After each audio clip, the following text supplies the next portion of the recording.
Bonjour à tous. Jusqu'à présent, nous avons revu la sélection rectangulaire et elliptique. Nous allons utiliser une autre sélection qui procède plus ou moins de la même façon, c'est-à-dire que ce n'est pas un outil hyper intelligent, c'est un outil qui permet simplement de sélectionner en fonction de ce que vous, avec votre œil, puissiez sélectionner en fait. Lui, il ne va pas cet outil ne veut pas aller chercher comme la sélection rectangulaire, etc. Les pixels qui ressemblent plus ou moins, imaginons on a un arbre, mais on a un petit peu, à un moment le tronc, il va être brun, il y a des parties qui seront un peu plus foncées, etc. Il y a des outils intelligents qui vont aller chercher les pixels qui se rapprochent de manière à mieux sélectionner toutes les aspérités du tronc de l'arbre. Ici, c'est l'outil qu'on va utiliser, donc le lasso, ou ce qu'on appelle la sélection ici. Donc ici, si je reviens dessus, c'est la sélection à main levée. Et ben, elle va procéder comme la rectangulaire et elliptique, sans chercher cette différence de pixels. Donc, comment on fait? Il y a deux façons de procéder. La première, si vous êtes sûr de vous, donc si vous avez beaucoup d'espace sur votre table et qu'il n'y a pas quoi que ce soit qui cale votre souris, vous faites un premier point et puis vous allez tout doucement. Donc, je recommence, je vais faire escape, je fais un premier point, je garde ma souris enfoncée. Donc, le clic de gauche enfoncé. Vous voyez, c'est pas évident parce que moi, je donne des à-coups. Donc, c'est pas très net. C'est pas la meilleure façon de faire. Et si vous êtes sûr de votre coup, tant mieux.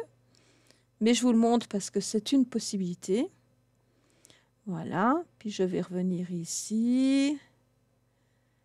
Ça, je veux dire, c'est ce qu'on pourrait faire si après, on sait qu'on va retoucher la photo. Alors, quand j'arrive près de mon premier point, à un moment, j'ai un point jaune qui s'affiche. Je lâche et ma sélection est active. Donc, je vais faire un CTRL-C pour copier.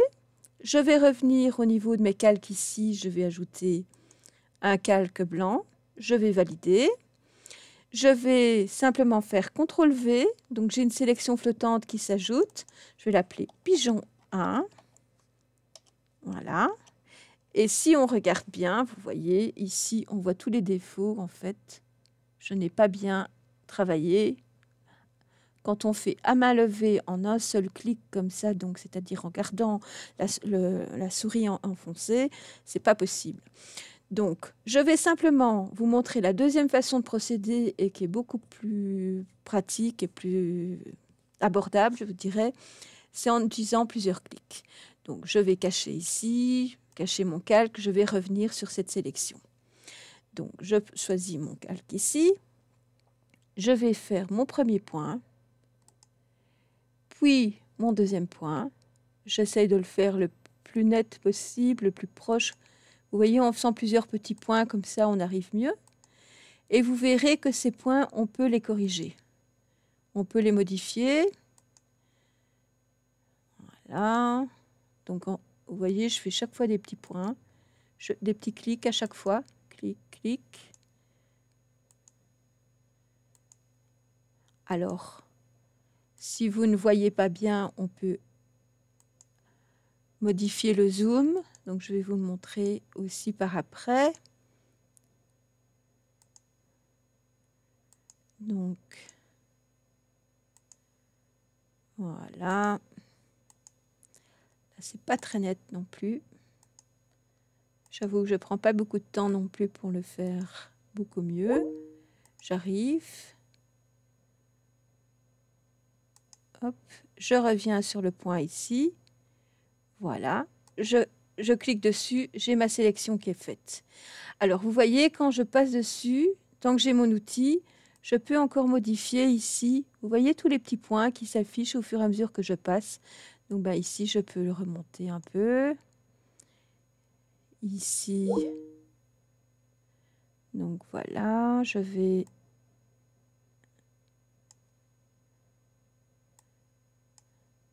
Ici. Donc, ça pourrait aller. Donc, je vais faire CTRL-C. Je vais revenir ici. Je vais me positionner sur le calque ici que je vais afficher. Et je vais faire un CTRL-V en l'appelant Pigeon 2, par exemple. Jaune 2. Voilà. Et maintenant, donc vous voyez, c'est quand même beaucoup mieux parce qu'avec les petits points, j'ai pu mieux adapter ma sélection. Voilà, je vous remercie de votre attention. Les prochaines sélections seront faites avec des outils beaucoup plus intelligents et aussi beaucoup plus complexes à utiliser. Je vous remercie. À bientôt.